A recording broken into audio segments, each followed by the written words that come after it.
Hello everyone, कैसे हैं आप सभी। होपफुली आप सभी अच्छे होंगे। मैं भी बहुत बढ़िया हूँ।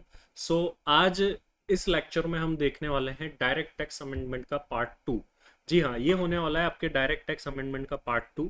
यदि आपने पार्ट वन नहीं देखा है तो फटाफट से जाकर के उसको देख लीजिएगा। आपको यहाँ ऊपर भी उसका लिंक दिख जाएगा। जाइए पार्ट वन को कंप्लीट करिए अगर आपने नहीं करा है तो। ये अमेंडमेंट लेक्चर किन किन लोगों के लिए एप्लीकेबल होने वाला है। देखिए, जो इंटर में अमेंडमेंट है वो फाइनल के लिए तो है ही, जो फाइनल में है वो इंटर में नहीं है। ये अमेंडमेंट सीरीज जो है दोनों के लिए अगेन कॉमन होने वाली है। इसके अंदर जो हम अमेंडमेंट्स कवर करने वाले हैं वो पीजीबीपी कैपिटल गेन से रिलेटेड अमेंडमेंट्स है, कुछ डिडक्शंस के अंदर है, कुछ टीडीएस के अंदर है। बहुत ज़्यादा कोई अमेंडमेंट नहीं है। ये जो अमेंडमेंट्स हैं उनका मेजर इम्पैक्ट प्रैक्टिकल क्वेश्चंस पर नहीं आ रहा है। जो एमसीक्यू क्वेश्चन है या छोटे क्वेश्चन है उन्हीं पर ये इम्पैक्ट डाल रहे हैं। इंटरमीडिएट वालों के लिए यही लास्ट उनका पार्ट होने वाला है अमेंडमेंट का। फाइनल वालों के लिए और एक और अमेंडमेंट का थर्ड पार्ट जो है वो भी आने वाला है। तो ये इंटर और फाइनल लेवल के दोनों स्टूडेंट्स को ये देखना है। इंटर वालों के लिए बहुत ज़्यादा इंपॉर्टेंट है, फाइनल वालों के लिए थोड़ा इंपॉर्टेंट है क्योंकि उनके प्रैक्टिकल्स पर ज़्यादा इम्पैक्ट नहीं जा रहा है। तो एमसीक्यू वगैरह में उनके लिए ये 2 मार्क्स के एमसीक्यू अगेन इंस्टीट्यूट दे रहा है क्योंकि मॉक टेस्ट पेपर रिलीज हो चुके हैं। अगर आपको ये पीडीएफ चाहिए, अमेंडमेंट्स की पीपीटी चाहिए, तो इसके लिए आपको डिस्क्रिप्शन में सीएमए कार्ट ऐप का लिंक है, उसे डाउनलोड करना है और वहाँ पर जाने के बाद में 3 डॉट पर क्लिक करना है। वहाँ पर फ्री स्टडी मटेरियल सेक्शन में आपको ये नोट्स मिल जाएंगे जहाँ से आप इन्हें प्रिंट भी कर पाएंगे अगर आप प्रिंट करना चाहते हैं तो। इसके अलावा आपको फाउंडेशन, इंटर, फाइनल किसी भी लेवल की अगर क्लासेस चाहिए तो आप cmacart.com पर जा सकते हैं तो और कोई भी लेवल की क्लासेस अंडर वन रूफ ले सकते हैं, या डिस्क्रिप्शन में भी प्रोडक्ट्स का लिंक आ रहा होगा, वहाँ से भी आप डायरेक्टली जा करके बाय कर सकते हैं। चलिए स्टार्ट करते हैं। लास्ट क्लास में हमने बेसिक्स देख लिया था कि क्या क्या स्लैब रेट्स है, उनके बारे में डिस्कस कर चुके हैं। अच्छा, एक छोटी सी बात जो कि लास्ट सेशन में नहीं बताई थी उसको मैं बता देता हूँ कि न्यू टैक्स रिजाइम पहले इंडिविजुअल एचयूएफ को ही मिलती थी। अब जो न्यू टैक्स रिजाइम है वो individual HUF, AOP, BY, AJP, means AOP, BY, AJP को भी न्यू टैक्स रिजाइम जो है अब से मिलने वाली है। इस बात का बस छोटा सा ध्यान रखना है। बाकी ये अमेंडमेंट सभी हम लास्ट लेक्चर के अंदर कवर कर चुके थे। अब यहाँ पर आ रहे हैं पीजीबीपी में क्या अमेंडमेंट हुआ है, इसके बारे में बात कर। तो पीजीबीपी के अंदर जो अमेंडमेंट है वो है सेक्शन 43 बी एच के अंदर ये अमेंडमेंट हुआ है। देखिए, सेक्शन 43 बी किसका है। 43 बी अगर आप लोगों को याद हो तो 43 बी जो है एक्सपेंसेस को पेड बेसिस पर अलाउ करता है। गवर्नमेंट ने 43 बी क्यों बना रखा है, जहां जहां पर गवर्नमेंट को टाइमली पेमेंट करवाना है उनको उन्होंने 43 बी में डाल रखा है।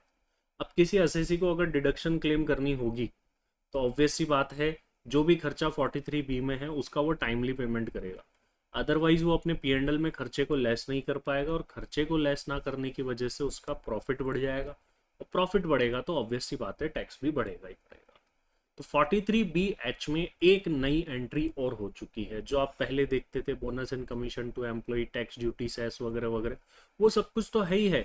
इसके साथ साथ में 43 बी एच में एक और नई एंट्री हो गई है। क्या हुई है, आपने सुना भी होगा, काफ़ी ज़्यादा डिस्कस्ड है ये, एमएसएमई को होने वाले पेमेंट।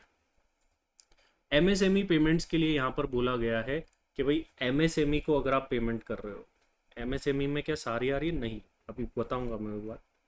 एमएसएमई पेमेंट, एमएसएमई का मतलब क्या होता है, माइक्रो, स्मॉल एंड मीडियम। पहली बात मैं आपको क्लियर कर दूं, ये सेक्शन ओनली माइक्रो और स्मॉल पर ही लगेगा, मीडियम पर नहीं लगेगा। ठीक है, तो मीडियम की बात मैं यहाँ पर नहीं करूंगा। सेक्शन बोलता क्या है कि यदि जैसे मान लीजिए आज ज्ञान सागर क्लासेस है, उन्होंने कोई सर्विसेज या गुड्स लिए किससे, माइक्रो या स्मॉल एंटरप्राइजेस, तो ज्ञान सागर क्लासेस को उसका पेमेंट विद इन 15 डेज करना पड़ेगा, उस एक्सपेंस का पेमेंट। अगर नहीं करा तो डिडक्शन नहीं मिलेगा उस एक्सपेंस का, आप डिडक्ट नहीं कर पाओगे वॉट एवर दी एक्सपेंस। सारे खर्चों के लिए बात है, ऐसा नहीं कि सिर्फ ये वाले खर्चे के लिए। तो इसका मतलब क्या हो गया कि एमएसएमई को अगर आप कुछ खरीदते हो, उनसे कोई सर्विस लेते हो, तो उस खर्चे की डिडक्शन कब मिलेगी, जब पेमेंट कर दोगे तब। और वो पेमेंट कितने दिन में हो जाना चाहिए, 15 दिन में हो जाना चाहिए। लेकिन यदि मान लीजिए मैंने किसी एमएसएमई के साथ कॉन्ट्रैक्ट कर रखा है कि भाई मैं तो 15 दिन में नहीं दूंगा, मैं तो 30 दिन में दूंगा, 35 दिन में दूंगा, 40 दिन में दूंगा, तो फिर आपको उतने दिन में देना है। लेकिन ये एग्रीमेंट भी 45 दिन के ऊपर नहीं जा सकता है, इस बात को भी ध्यान रखिएगा। इसका मतलब क्या हो गया कि अगर आप एमएसएमई से कोई भी गुड्स और सर्विस लेते हैं तो विद इन 15 डेज पेमेंट करना होगा, तो ही वो एक्सपेंस अलाउड होगा। लेकिन आपके और एमएसएमई के बीच में अगर कोई कॉन्ट्रैक्ट एग्जिस्ट करता है तो उतने दिन में पेमेंट करना है जो कॉन्ट्रैक्ट में लिखा हुआ है, लेकिन वो भी 45 दिन के ऊपर नहीं जाएगा। कल को आप कॉन्ट्रैक्ट में लिखो 60 डेज नहीं लिख सकते, 45 डेज से ज़्यादा नहीं लिख सकते। ये जो 15 डेज और 45 डेज की टाइम लिमिट है ये इनकम टैक्स एक्ट में नहीं लिखी हुई है, ये एमएसएमडी एक्ट से निकल करके आई है सेक्शन 15 से, ये ध्यान रखिएगा। इनकम टैक्स एक्ट ने तो ये बोल दिया कि पेमेंट आपको कितने दिन में करना है, एमएसएमडी एक्ट का जो सेक्शन 15 बताता है उतने दिन में कर देना है, तो ये एक्सपेंस अलाउड करेगा। ठीक है, तो ओवरऑल कंक्लूजन हो गया कि एमएसएमई मतलब माइक्रो और स्मॉल मीडियम कवर नहीं है, उनसे कोई भी गुड सर्विस लेते हो 15 दिन में पेमेंट कर दो तो ही खर्चा अलाउड होगा, अदरवाइज नहीं होगा। लेकिन 15 दिन से ऊपर भी जा सकते हो अगर एग्रीमेंट है तो, लेकिन वो एग्रीमेंट भी 45 दिन से ऊपर नहीं होगा। सिर्फ 15 दिन बाद पेमेंट कर दिया तो अलाउड हो जाएगा, कोई परमानेंट डिसअलाउंस थोड़ी ना है, परमानेंट डिसअलाउंस नहीं है। अगर परमानेंट डिसअलाउड कर देंगे तो फिर लोग बोलेंगे यार देखिए खर्चा तो अलाउड होना ही वाला नहीं, चलो इस एमएसएमई को पेमेंट ही नहीं करते, तो फिर तो वैसा हो जाएगा। ऑब्वियसली बात है गवर्नमेंट ऐसा कुछ भी नहीं चाहेगी। इसके बाद में मैं आता हूं अगले अमेंडमेंट, ये था 43BH 44AB के अंदर। 44AB सेक्शन किसका है? टैक्स ऑडिट का। टैक्स ऑडिट किसे करानी होती है सर? कोई भी बिजनेस जिसका टर्नओवर 1 करोड़ के ऊपर चला जाए उसको टैक्स ऑडिट करानी होती है, और कोई भी प्रोफेशनल जिसकी ग्रॉस रिसिप्ट 50 लाख के ऊपर चली जाए उसे भी ऑडिट करानी होती है। अब गवर्नमेंट एक प्रोविजन और लेके आई थी पहले कि यदि कोई ईमानदार व्यक्ति है, ईमानदार से मतलब क्या है कि डिजिटल पेमेंट करता है, कुछ घपला कर ही नहीं सकता। आज जैसे मान लो जोमेटो है, जोमेटो क्या छुपा लेगा? अगर ऑनलाइन ट्रांजेक्शन बात करें, उसका सारा काम ही ऑनलाइन हो रहा है, ऑफलाइन थोड़ी ना जोमेटो के स्टोर है। तो ऐसे काफ़ी सारे बिजनेसेस होते हैं जिनके ट्रांजेक्शन ऑनलाइन ही ऑनलाइन होते हैं। तो गवर्नमेंट ने क्या बोला कि जिन बिजनेस की 95% या उससे ज़्यादा रिसिप्ट पेमेंट ऑनलाइन मोड में हो रही है, मतलब नॉन कैश मतलब ऑनलाइन मोड हो गया, अदर देन कैश मोड में हो रही है, तो बोले उनके लिए ऑडिट की लिमिट गवर्नमेंट ने कर दी थी पहले 5 करोड़। 5 करोड़ थी, मतलब नॉर्मल लोगों के लिए 1 करोड़ थी, उन लोगों के लिए, डिजिटल लोगों के लिए 5 करोड़ थी। इसे और बढ़ा दिया गया है, और इसे बढ़ा करके कितना कर दिया गया है? 10 करोड़ रुपीज। इसका मतलब यदि मेरी बिजनेस की 95% या उससे ज़्यादा रिसिप्ट्स भी और पेमेंट भी दोनों अदर देन कैश मोड में मतलब डिजिटल होते हैं, तो मेरे लिए ऑडिट की लिमिट कितनी हो गई है? 10 करोड़। मुझे 10 करोड़ तक ऑडिट कराने की जरूरत नहीं है। अब ये जो था ना, ये गवर्नमेंट पहले 44AB में ही लेके आई थी ये वाला प्रोविजन, बट अब इसको एक्सटेंड किया गवर्नमेंट। कहाँ पर? 44AD और ADA तक भी किया। मतलब गवर्नमेंट कहीं ना कहीं इन सेक्शन को बना करके डिजिटल पेमेंट्स को, डिजिटल रिसिप्ट पेमेंट और ट्रांजेक्शन को कहीं ना कहीं उन्हें प्रमोट करना चाह रही है। अगर आप डिजिटली ट्रांजेक्शन ज़्यादा करोगे ना तो छुपाने की दिक्कत नहीं है। कैश में बहुत सारे ट्रांजेक्शन छुपाए जा सकते हैं, बट डिजिटली नहीं छुपाए जा सकते। अब यहाँ पर क्या हुआ कि जो 44AD है वो क्या बोलता है कि सर जिस भी बिजनेस का टर्नओवर 2 करोड़ रुपए तक है वो 44AD ले सकता है, और प्रिजम्पटिव इनकम कितनी है? 8%, और डिजिटल के केस में डिजिटल पेमेंट्स के लिए 6% है। वहीं प्रोफेशनल लोगों के लिए बना रखा है 44ADA, उसमें लिमिट कितनी है? 50 लाख, और प्रिजम्पटिव इनकम कितनी लेते हैं? 50%, जितना भी आपका टर्नओवर ग्रॉस रिसिप्ट है उसका 50%। कंटिन्यूइंग दिस प्रोविजन, जो ऊपर पढ़ रहे थे, यदि किसी व्यक्ति की 95% या उससे ज़्यादा receipts and payments digital mode में आ रहे हैं तो उसके लिए, नॉर्मल लोगों के लिए 44AD की लिमिट कितनी है? 2 करोड़, बट उस व्यक्ति के लिए 3 करोड़ हो जाएगी, और 44ADA की लिमिट 75 लाख हो जाएगी। अगर मैं इस सारी बातों को अब कंक्लूड कर दूं तो ऐसा व्यक्ति जिसकी 95% या उससे ज़्यादा receipt other than cash mode में हो रही है, मतलब डिजिटल हो रही है, तो उसके लिए ऑडिट की लिमिट है 10 करोड़ रुपए, 44AD की लिमिट है 3 करोड़ रुपए, और 44ADA की लिमिट है 75 लाख रुपीज।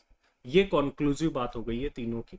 अब ये ध्यान रखिएगा, नॉर्मल लिमिट्स में कोई चेंज नहीं है। काफ़ी सारे लोग ये समझ रहे हैं सर नॉर्मल लिमिट चेंज हो गई है, 44AB की लिमिट ही चेंज हो गई। 44AB स्टिल 1 करोड़ 50 लाख है, 44AD स्टिल 2 करोड़ है, 44ADA स्टिल 50 लाख है। ये जो इंक्रीज लिमिट मिल रही है ना, ये 95% है उससे ज़्यादा वालों को ही मिल रही है, ये ध्यान रखिएगा।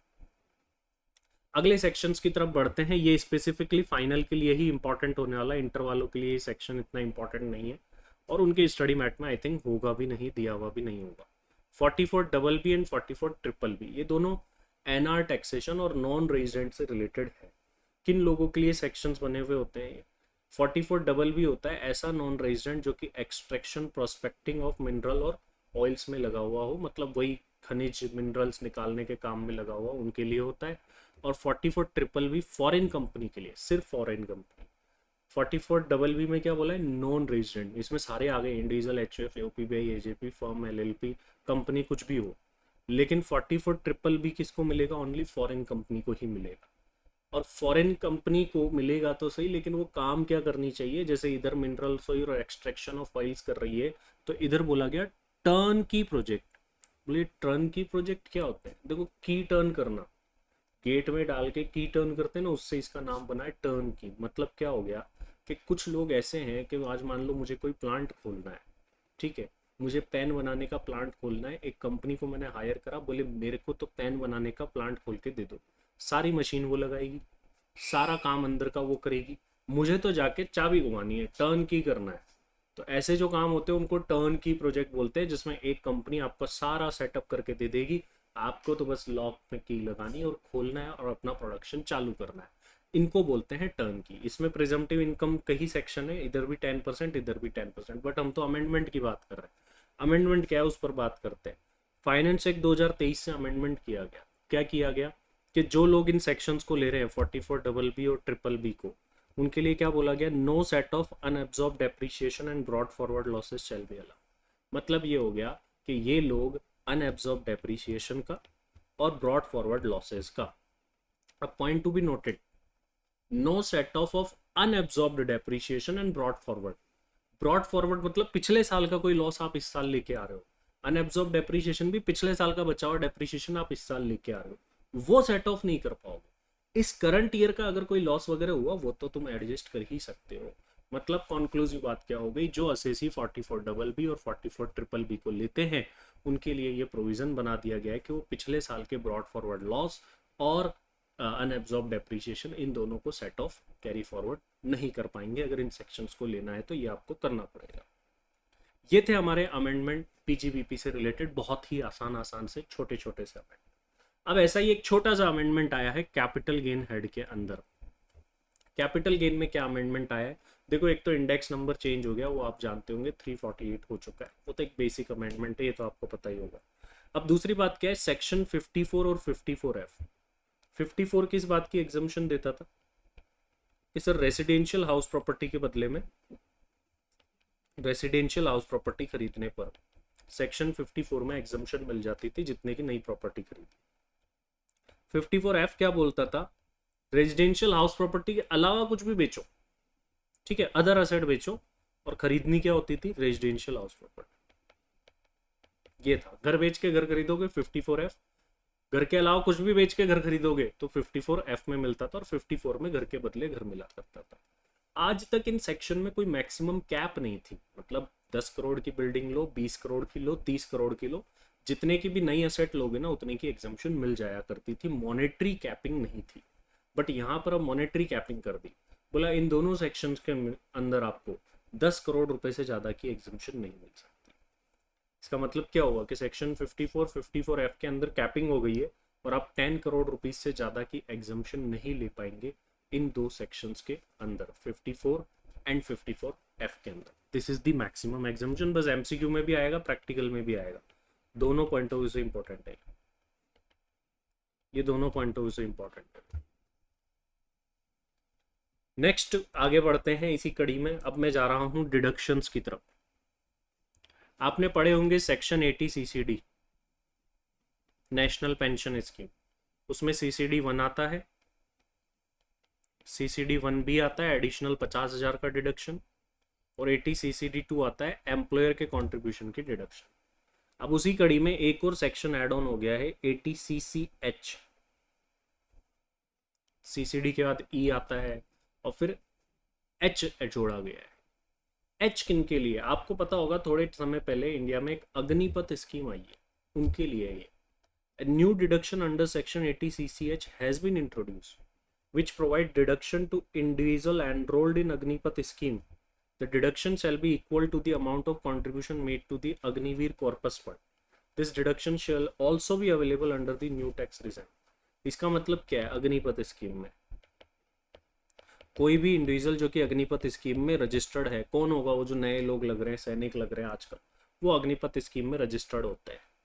अब क्या होता है कि उनके लिए क्या बोला गया, any deduction has been which provide deduction to individual enrolled in Agnipath scheme, this deduction shall be equal to the amount of contribution made to the Agniveer corpus fund. अब अग्निवीर कॉर्पस फंड में अगर कोई भी व्यक्ति कंट्रीब्यूट कर रहा है तो उसको 80 CCH में डिडक्शन मिल जाएगी, कितनी, जितनी है उतनी, जितनी है उतने की ही डिडक्शन यहाँ पर मिल जाएगी। 80 CCH के अंदर जितनी भी, किस, आपको तो ऐसे याद रखना है, अग्निवीर कॉर्पस फंड 100% डिडक्शन, बात खत्म, इतना सा प्रोविजन। अग्निवीर कॉर्पस फंड में जितना भी पैसा डालोगे 100% डिडक्शन मिलेगी। इसी से रिलेटेड बात मैं यहाँ पर जोड़ देता हूँ, ये आई थिंक नोट्स में भी ऐड होने से रह गई है तो मैं यहाँ पर लिख देता हूँ। आपको पता होगा कि 80G सेक्शन में गांधी परिवार की डिडक्शन आती थी, गांधी परिवार 50% वाली, राजीव गांधी, इंदिरा गांधी, ऐसी डिडक्शंस आती थी। तो राजीव गांधी, इंदिरा गांधी और एक जवाहरलाल नेहरू, ये 3 डिडक्शंस थी, ये डिलीट हो गई है। अब देखो गवर्नमेंट है बीजेपी की, डिडक्शंस जो मिल रहे थे 80G में वो किसके नाम पर मिल रहे थे, गांधी परिवार के नाम पर। तो भाई साहब गवर्नमेंट बोलती है कि ये गांधी परिवार के नाम के, हालांकि काफ़ी सालों बाद अब जाके 2014 में सरकार आ गई थी, अब जा करके 2023 के बजट में ये जो 50-50% की डिडक्शन मिलती थी ना, राजीव गांधी, इंदिरा गांधी, जवाहरलाल नेहरू कॉर्पस फंड, इनके तीनों को डिलीट कर दिया गया। मतलब ये डिडक्शन अब है ही नहीं। 80G के अंदर से ये 3 डिडक्शन हट गई है, ये तीनों 50% वाली में आती थी, अब 50% में एक ही रह गई है, prime minister drought relief fund, प्रधानमंत्री सूखा राहत कोष। एक ही डिडक्शन रह गया है 50% के अंदर, बाकी ये 3 डिडक्शन और 50% मिलती थी, मतलब 2 लाख डालोगे तो 1 लाख की डिडक्शन मिलेगी 80G के अंदर, ये तीनों लेकिन हट चुके हैं, अब से ये डिडक्शन नहीं मिलेगी। ये आप एडिशनली नोट कर ले जो भी देख रहे हैं, क्योंकि ये नोट्स में ऐड ऑन होने से रह गया है। अब मैं बात करता हूँ 80 IAC की, अगेन डिडक्शन से रिलेटेड टॉपिक, MCQ में भी आ सकता है, प्रैक्टिकल में भी अपना रोल निभा सकता है ये। 80 IAC क्या है, नए जो भी स्टार्टअप्स लगते हैं आज के टाइम पर, तो नए स्टार्टअप्स को क्या है, डिडक्शन मिलती है 80 IAC के अंदर। कितनी मिलती है सर, 100%। जो भी वो प्रॉफिट कमाएंगे, नया स्टार्टअप आज के टाइम पे जो भी प्रॉफिट कमाएगा उसको 80 IAC में 100% डिडक्शन हुआ करती थी, मिला करती थी। अब इसमें क्या था, कंडीशन थी कि वो स्टार्टअप कब से कब तक खुल जाना चाहिए, 1 अप्रैल 16 से लेकर 31 मार्च 23 के बीच में जो भी स्टार्टअप खुलेंगे उनको हम 80 IAC में 100% डिडक्शन देंगे, जितना भी प्रॉफिट कमाएंगे उसकी। और वो डिडक्शन कैसे मिलती थी, 7 में से किन्हीं 3 सालों में। मान लो आज मैंने बिजनेस खोला, मुझे इस साल में डिडक्शन नहीं लेनी, मत लो, दूसरे में मत लो, तीसरे में मत लो, लेकिन जिस भी साल से आप डिडक्शन लोगे 7 साल मिलेंगे, उनमें से किन्हीं 3 सालों में लेनी है। एक और बात थी, जब से लेना शुरू करोगे तब से लगातार मिलेगी। मान लो दूसरे साल से शुरू करी तो दूसरे, तीसरे, चौथे, तीनों सालों में डिडक्शन लेनी पड़ेगी आपको, लगातार लेनी पड़ेगी। तो मान लो आप यहाँ से शुरू कर रहे हो तो इसमें भी लेनी पड़ेगी, इसमें भी और इसमें भी। 3 साल में मिलती थी, 7 में से 3। Now where is the amendment, इसकी बात कर लेते हैं। अमेंडमेंट ये हुआ है, सबसे पहली बात, जो स्टार्टअप एलिजिबल थे इस सेक्शन के लिए वो इस्टेब्लिश होने चाहिए थे 1/4/16 से लेकर के 31 मार्च 23 तक के लिए। अब वो 23 की डेट बढ़ा के कर दी गई है 24 तक, मतलब जो स्टार्टअप 31 मार्च 2024 तक भी सेटअप होगा उसको भी 80 IAC के अंदर डिडक्शन मिलेगी पहली बार। ठीक है, अमेंडमेंट एक ही हुआ है। दूसरा अमेंडमेंट, पहले 7 में से 3 सालों में ये डिडक्शन मिलती थी, अब 10 में से 3 में ले सकते हो आप। तो ये MCQ में पूछे जाने के पूरे पूरे चांसेस है, बहुत ज़्यादा चांसेस है। एक अमेंडमेंट हो गया कि डेट बढ़ गई है, 31/3/2024 हो गई है, और जहाँ 7 में से 3 था वहाँ 10 में से 3 हो गया है। ये अमेंडमेंट है 80 IAC में, MCQ के अंदर ध्यान रख करके चलिएगा इसका। अब बात कर लेता हूँ मैं TDS से रिलेटेड, TDS के अंदर क्या अमेंडमेंट्स आए हैं, चलिए इसकी बात करते हैं। तो पहला सेक्शन है 192A TDS के अंदर, deduction of tax from payment made from URPF। आपको एक बात पता होगी कि भाई हम जब प्रोविडेंट फंड में से पैसा निकालते हैं, अगर आप SPF में से पैसा निकाल रहे हो ना, तो जब एंड में जाके पैसा निकालोगे कुछ भी टैक्स नहीं लगेगा, टैक्स फ्री है। RPF में से भी एंड में पैसा निकालोगे ना, कोई टैक्स नहीं लगता, टैक्स फ्री है। लेकिन URPF में से अगर आप जब मैच्योरिटी पर पैसा निकालते हो ना तो टैक्सेबल होता है, बाकी दोनों में एग्जम्प्ट होता है। और जब URPF में से पैसा निकाल रहे हो ठीक है, मान लो मैं किसी कंपनी में जॉब करता हूँ, मेरा अनरिकॉग्नाइज्ड प्रोविडेंट फंड में पैसा जमा हो रखा है, अब मैंने कंपनी छोड़ दी या मैं अब पैसा निकालना चाहता हूँ तो मैं पैसा निकाल रहा हूँ। जब मैं यूआरपीएफ में से पैसा विड्रॉ करता हूँ तो टीडीएस काटेगा कौन? वो ट्रस्टी जो मेरा पीएफ मेंटेन करके रख रहे थे वो। किस रेट से टीडीएस काटते हैं? 10% की रेट से टीडीएस काटते हैं, लेकिन अगर 50,000 तक का ही अमाउंट है तो कोई टीडीएस नहीं काटता है। अब पहले प्रोविजन क्या था कि जो व्यक्ति पैन नंबर नहीं देगा उसका 10% से नहीं काटेंगे टीडीएस, उसको काटेंगे एमएमआर से, मैक्सिमम मार्जिनल रेट, जो कि हुआ करती थी 42.744%। आज की डेट में ये 39% हो गई है एमएमआर, ये मैंने आपको फर्स्ट लेक्चर में बताया। अब बेचारा जिसके पास में पैन नंबर नहीं है उसका टीडीएस की रेट देखो, हालांकि आज के टाइम पे तो देखो प्रैक्टिकल बात करूँ तो पैन तो होगा ही होगा अगर पीएफ है तो, लेकिन अब क्या करा कि भाई जिसका पैन नहीं है तो उसका हम एमएमआर से टैक्स नहीं काटेंगे, उसका 20% से काटेंगे टैक्स। इसका मतलब क्या हो गया कि यदि कोई यूआरपीएफ में से पैसा निकाल रहा है तो 10% से टीडीएस कटेगा, लेकिन अगर वो पैन नंबर नहीं दे रहा है तो 20% से उसका टीडीएस कट जाएगा। तो अमेंडमेंट कहाँ है? 20% वाला। अब मैं बात करता हूँ 194N की, अगला सेक्शन, इसमें भी छोटा सा अमेंडमेंट है। 194N सेक्शन क्या है? बड़ा ही फेमस सेक्शन है, एग्जाम पॉइंट ऑफ व्यू से भी बड़ा इंपॉर्टेंट होता है, आने के पूरे चांसेस रहते हैं। ये एक ऐसा सेक्शन है जो बैंक से हमारे ही पैसे निकालने पे टीडीएस लगाता है। यहाँ पे एक्चुअल में हम इनकम नहीं कमा रहे। सपोज करो आज मैंने मेरे बैंक में 2 करोड़ रुपए जमा करा दिए, ठीक है, जमा तो करा सकता हूँ मैं। अब अगर मैंने इसमें से 1 करोड़ रुपए से ज्यादा कैश में निकाल लिया तो 194N में टीडीएस कट जाएगा। पॉइंट टू बी नोटेड कि 194N एक ऐसा सेक्शन है जो कि इनकम पर टीडीएस नहीं काट रहा। भाई मैं मेरा ही तो पैसा निकाल रहा हूँ, इनकम थोड़ी हो रही, लेकिन फिर भी टीडीएस काटता है। क्यों काटता है? To demotivate the cash withdrawal, बोले ऑनलाइन करो, काम करना है तो गवर्नमेंट ने ये सेक्शन उस पॉइंट ऑफ व्यू से लाए थे। तो 194N किस बात पे टीडीएस काटता है? कौन काटेगा? बैंक काटेगा हमारा टीडीएस। अगर आप आपके ही अकाउंट से 1 करोड़ से ज्यादा कैश निकाल लेते हो, चाहे है पैसा तुम्हारा ही, तो तुम्हारा 194N में टीडीएस कट जाएगा। किस रेट से टीडीएस कटेगा? 2% की रेट से टीडीएस कटेगा 1 करोड़ जाने के बाद। ठीक है, 1 करोड़ के बाद मान लो 1 करोड़ 10 लाख निकाले तो 10 लाख पे 2% का टीडीएस बैंक काट लेगा, जबकि पैसा आपका है, कोई इनकम नहीं कमाई है फिर भी। और ये 1 करोड़ वाली लिमिट 20 लाख रुपए है डिफॉल्टर लोगों के केस में। बोले सर डिफॉल्टर कौन होता है? डिफॉल्टर वो व्यक्ति होता है जिसने पिछले 3 सालों से अपने रिटर्न्स नहीं भरे। इसका मतलब क्या हुआ कि 194N की लिमिट 1 करोड़ है, लेकिन ऐसे लोग जिन्होंने पिछले 3 सालों से अपने रिटर्न नहीं भरे हैं उनके लिए 194N की लिमिट कितनी है? 20 लाख। अब बात करता हूँ टीडीएस किस रेट से काटते हैं। तो टीडीएस जनरल केस के अंदर मैं बात करूं तो 2% की रेट है, बट डिफॉल्टर लोगों के लिए 2 रेट है। डिफॉल्टर कौन होता है? जिसने 3 साल से रिटर्न नहीं भरी। अगर वो 20 लाख के ऊपर जाता है, मान लो 30 लाख रुपए निकाल रहा है, कौन? डिफॉल्टर आदमी। आज मान लो 2 लोग हैं, ये तो है एक नॉर्मल व्यक्ति और ये है एक डिफॉल्टर। डिफॉल्टर मतलब वो नहीं कि पैसे नहीं चुका रहा, डिफॉल्टर मतलब वो कि जो रिटर्न नहीं भरा, इसको नाम दे दिया।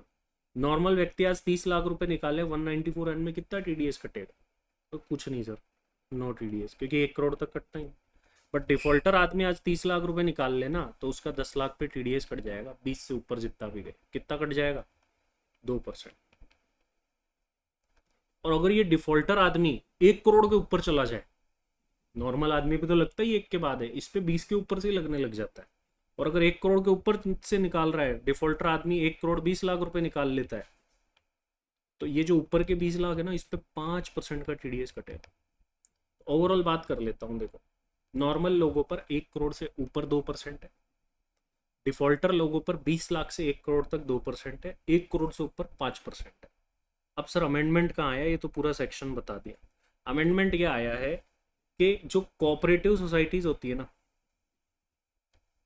वो पैसा निकाल सकती है, और अभी 1 करोड़ से ऊपर जो टीडीएस कट रहा था ना, उन लोगों के लिए वो 1 करोड़ की लिमिट 3 करोड़ हो जाएगी।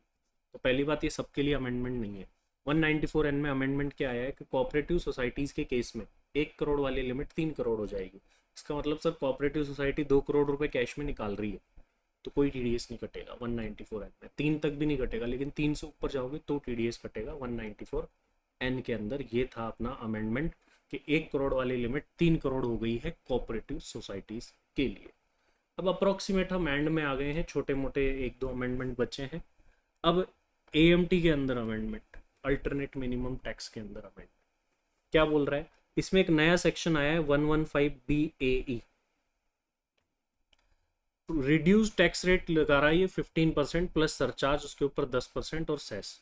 किन के लिए, मैन्युफैक्चरिंग कोऑपरेटिव सोसाइटी जो कि 1 अप्रैल 23 है उसके बाद में स्टार्ट होगी और 31 मार्च 24 तक अपना प्रोडक्शन स्टार्ट कर लेगी। कंक्लूजन कर देता हूँ, ऐसी कोऑपरेटिव सोसाइटीज जो कि मैन्युफैक्चरिंग में लगी हुई है उनको टैक्स रेट का ऑप्शन दिया है कितना, 15%। इनके ऊपर तो बड़ा टैक्स रेट लगता है, अगर आपको पता हो 10,000 तक की इनकम पे 10%, 10,000 से 20,000 पे 20% और 20,000 से ऊपर 30%, ये नॉर्मल टैक्स रेट है। बट अब कोऑपरेटिव सोसाइटी के लिए क्या बोल दिया कि उनके ऊपर टैक्स किस रेट से लगाएंगे, 15% का टैक्स, 10% का by default surcharge, by default है मतलब सरचार्ज ही लगाएंगे, और फिर उसके ऊपर 4% का सेस। ठीक है, तो अगर आपको इफेक्टिव रेट निकालनी है तो 15% प्लस उसके ऊपर 10% ऐड करो, इन दोनों को जो ऐड करके आए उस पर 4% ऐड कर दो, तो ये इफेक्टिव टैक्स रेट इससे आपकी निकल करके आ जाएगी। आज की डेट में कोई कोऑपरेटिव सोसाइटी 115BAE को ऑप्ट करती है तो उसे इसी रेट से टैक्स देना पड़ेगा, लेकिन वही काफ़ी सारी एग्जम्पशन डिडक्शन छोड़नी पड़ेगी। जैसे 115BAC है ना, अल्टरनेट टैक्स रिजाइम, ऐसे ही कोऑपरेटिव सोसाइटीज के लिए ये एक अल्टरनेट टैक्स रिजाइम है। अगर उनको ये चाहिए तो टैक्स रेट कम हो जाएगी बट बेनिफिट भी छोड़ने पड़ेंगे। और जो कोऑपरेटिव सोसाइटी 115BAE ले लेगी उस पर AMT नहीं लगेगा। मतलब क्या हो गया, एक तो टैक्स रेट आ गई, नहीं है MCQ में आ सकता है 15% वाली टैक्स रेट प्लस 10%। ठीक है, और दूसरी बात क्या होगी कि उसके ऊपर AMT चार्ज नहीं किया जाएगा। MCQ पॉइंट ऑफ व्यू से ये इंपॉर्टेंट होता है। लास्ट सेक्शन, लास्ट सेक्शन क्या है, पिछला मैंने एक पॉइंट बताया था उसी से रिलेटेड है। अभी आपने बात करी थी अग्निवीर कॉर्पस फंड में पैसा इकट्ठा होता है, जो भी अग्निवीर कॉर्पस फंड में पैसा डालेगा उसको 80 CCH में डिडक्शन मिलेगी। अब ये जो नया सेक्शन है 10, 12C, ये क्या बोल रहा है, अब कभी ना कभी तो उस अग्निवीर कॉर्पस फंड से पैसा निकालोगे भी तो सही।